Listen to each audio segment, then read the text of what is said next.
Congress MP Chamala Kiran Kumar Reddy మాట్లాడుతున్నారు. Live ద్వారా చూద్దాం.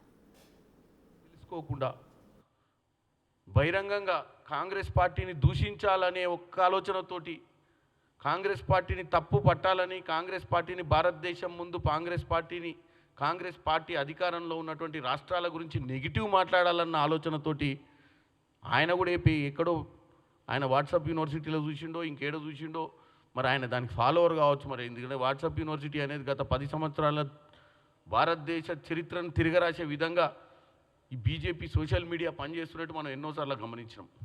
మరి దాంట్లోనే భాగంగా ఇవాళ జరుగుతున్నటువంటి ఆ వీడియోస్ ఏవైతే బిఫోర్ ఆఫ్టర్ వీడియో ఈయన కూడా చూసి ఆయన కూడా బుట్టలు పడ్డట్టు కనపడుతుంది. పడిపోయి ఇక్కడ అడవులన్నీ ధ్వంసం చేస్తున్నామని, అడవిలో ఉన్న జంతువులన్నింటినీ చంపేస్తున్నామని చెప్పి అంత బాధ్యత గల వ్యక్తి మాట్లాడటం అనేది చాలా దౌర్భాగ్యమైన పరిస్థితి. వాస్తవంగా ఈ భూమి గురించి తెలంగాణ ప్రజలకు ముఖ్యంగా ఇప్పటికి 4-5 సార్లు నేను ప్రెస్ మీట్ పెట్టినాం. ఈ భూమి ఎక్కడి నుంచి వచ్చింది, ఈ భూమి ఎట్లా ట్రాన్స్ఫర్ అయింది అవన్నీ మళ్ళీ చెప్పాల్సిన అవసరం లేదు. కానీ ముఖ్యంగా ఈరోజు నరేంద్ర మోడీ గారు మాట్లాడిన తర్వాత ఈ ప్రచారాన్ని తిప్పికొట్టాల్సి, ఈ చెడు ప్రచారాన్ని తిప్పికొట్టాల్సిన అవసరం ఉంది. కాబట్టి ఈరోజు ఇక్కడ ప్రెస్ మీట్ పెట్టి నేను అడుగుతున్నాను నరేంద్ర మోడీ గారిని, మీరు బాధ్యత గల పొజిషన్లో ఉండి తెలిసి తెలియని సమాచారంతో మీరు తెలంగాణ రాష్ట్ర ప్రభుత్వాన్ని కించపరుస్తూ మాట్లాడటాన్ని నేను తప్పుపడుతున్నాను. ఈరోజు డాక్టర్ బాబాసాహెబ్ అంబేద్కర్ గారు 134వ జయంతి, మన రాజ్యాంగాన్ని సంరక్షించుకునేటువంటి పరిస్థితి ఉన్నటువంటి దినం. ఈరోజు కూడా మీకు ఇచ్చినటువంటి ఏమంటారు ఫ్రీడమ్ ఆఫ్ స్పీచ్ని, వాక్ స్వాతంత్రాన్ని మీరు దుర్వినియోగపరుస్తారు ఒక అధికార పొజిషన్లో ఉండి, అధికారంలో ఉండి. అంటే మీరు ఏది చెప్పినా నడుస్తుందని, ఏది పడితే అది మాట్లాడుతున్నట్టుగా క్లియర్ కట్గా కనపడుతుంది నరేంద్ర మోడీ గారు. దాంతోపాటు చెప్తూ తెలంగాణలో ఉన్నటువంటి కాంగ్రెస్ ప్రభుత్వం ఇచ్చిన హామీలు నెరవేరలేదని కూడా చెప్తున్నారు. మీకు నేను ఆహ్వానం పలుకుతున్న, ఒక ప్రధానమంత్రిగా కాకుండా మీరు ఇవాళ ఈసారిలో మాట్లాడారు కాబట్టి వచ్చి వాస్తవాలు తెలుసుకొని మీ అధికారులు మీకు సరి అయినటువంటి మీ ఆఫీస్లో ఉన్నటువంటి ప్రైమ్ మినిస్టర్ ఆఫీస్లో ఉన్నటువంటి స్టాఫ్ మీద మీకు ఇచ్చే సమాచారం ఏందో నాకు తెలియదు. కానీ మీరు వాస్తవంగా తెలంగాణకు వచ్చి సంవత్సరంన్నర పాలనలో తెలంగాణలో ఇచ్చిన హామీల కోసం ఎంత డబ్బు ఖర్చు పెట్టిరో మీరు తెలుసుకోవాల్సిన పరిస్థితి చేయమని కోరుకుంటున్నాను. మీరు అధికారంలోకి 6 నెలల క్రితం వచ్చినటువంటి మహారాష్ట్రలో లాడ్లీ బహన్ స్కీమ్ ద్వారా మీరు వచ్చి ఈరోజు మీ ప్రభుత్వం 10,000 కోట్లు నెలకు అవుతుంది, మేము ఇయ్యలేమని చెప్పి చేతులు ఎత్తే ప్రయత్నం చేసిరు మీరు మహారాష్ట్రలో. మరి దాని గురించి మీరు ఆలోచించాలి.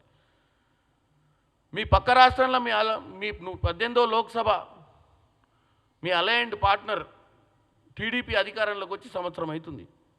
మరి వాళ్ళు ఎన్ని పథకాలు ఈరోజు కంపేర్ టు తెలంగాణ ఫ్రీ ఉచిత బస్సు మొదలు పెట్టలే. మేము చేసిందంటే సగం కూడా చేయనటువంటి మీ అధికార పక్షం ఏదైతే టీడీపీ పార్టీ ఉందో వాళ్ళ గురించి కూడా మీరు వచ్చి తెలుసుకొని కంపేర్ చేసి మాట్లాడాల్సిన అవసరం ఉంది. ఎందుకంటే ఈరోజు సాయంత్రం భూభారత్ గతంలో ధరణి పెట్టి ఎంతోమంది భూమి మీద వ్యవసాయం చేస్తున్నా వాళ్ళ పేర్లు రాకుండా ఆ ధరణిలో మాయం చేయడం జరిగింది గత ప్రభుత్వంలో. వాటన్నిటిని సరిదిద్దే ప్రయత్నం ఈరోజు కాంగ్రెస్ చేస్తుంది.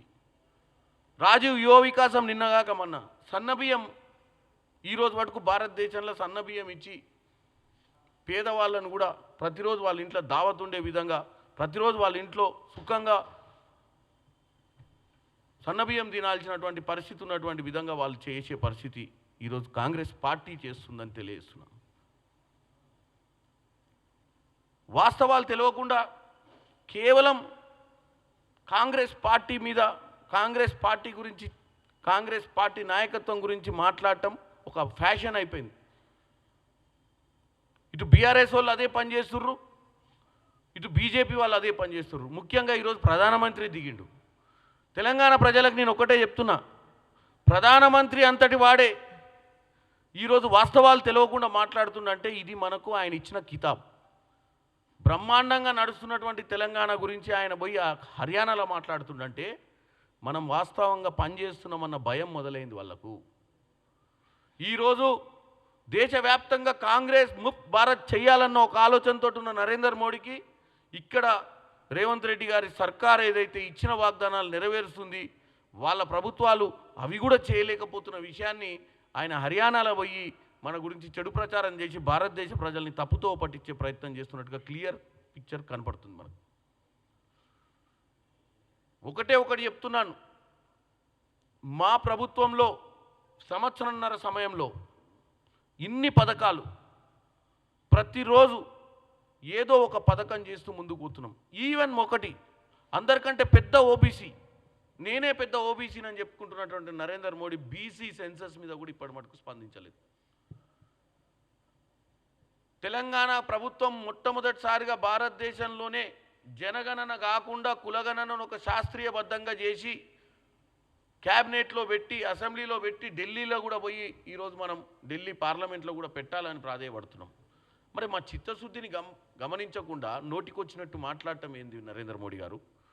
కాబట్టి నేను ఒక్కటే మీకు ఛాలెంజ్ చేస్తున్నా నరేంద్ర మోడీ గారు, మీరు ప్రత్యేకంగా ఈ భారతదేశంలో గత సంవత్సరంన్నర 2 సంవత్సరాల అధికారంలోకి వచ్చిన తర్వాత ఎవరెవరు ఏ రాష్ట్రంలో వెల్ఫేర్ స్కీమ్స్కి ఎంత ఖర్చు పెట్టిర్రో మీరు అఫీషియల్గా చెప్పాల్సిన అవసరం మీకే ఏర్పడ్డది. ఎందుకంటే మీరు ఈరోజు తప్పుడు ప్రచారం చేసినందుకని తెలియజేస్తున్నాం.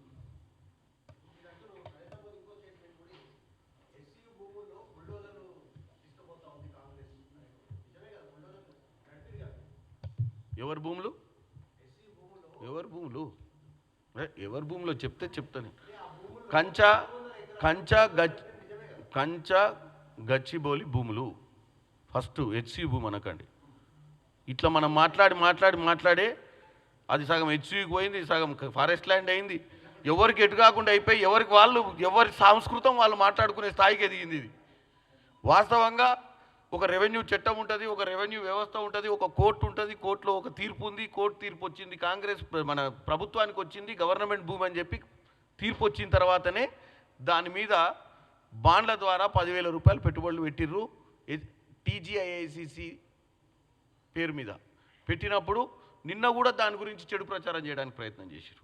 అది ఆ భూమి ఎవరిదో తెలియకుండా. నేను ఒకటే చెప్తున్నా, మన భూమిలో కంప చెట్లు పెరిగినా ఏ చెట్లు పెరిగినా గొడ్డలతో కొట్టే రోజులు పోయినాయి. ఎక్కువ మంది కావాల్సి వస్తుంది కాబట్టి క్లీనింగ్ చేసేటప్పుడు బుల్డోజర్ అనేది వాడతారు. కానీ ఈరోజు నరేంద్ర మోడీ గారు మాట్లాడుతున్నా, ఏ సినిమా యాక్టర్లు మాట్లాడుతున్నా ఎట్లా మాట్లాడుతున్నారు అంటే, మనం డైరెక్ట్ ఒక ఫారెస్ట్లకు పోయి ఫారెస్ట్ ల్యాండ్లో మనం బుల్డోజర్ నడుపుతుంటే జింకలన్నీ ఈ మిషన్ల మీదకి వెళ్ళి దూకిపోతున్నట్టు, సింహాలు ఏనుగులన్నీ అడ్డం వచ్చి జరుపుతున్నట్టు. ఏంది సినిమా షూటింగు? అరే జంతువులు ఎందుకు ఉండవు? మీ ఊరు ఎక్కడా? ఏ ఊరు మీది? ఎల్బీనగరా? ఎల్బీనగర్ అయితే జంతువులు ఉండవు. కొంచెం నల్గొండ అయితే చెప్పిట్టు. నేను ఒకటే చెప్తున్నా, ఏడ పోయినా ఈరోజు ఊర్లల్లో పాములు ఉంటాయి, ఏడ పోయినా నెమళ్ళు ఉంటాయి. ఊర్లల్లో ప్రైవేట్ భూములలో కూడా నెమళ్ళు తిరుగుతుంటాయి. ఏడ పోయినా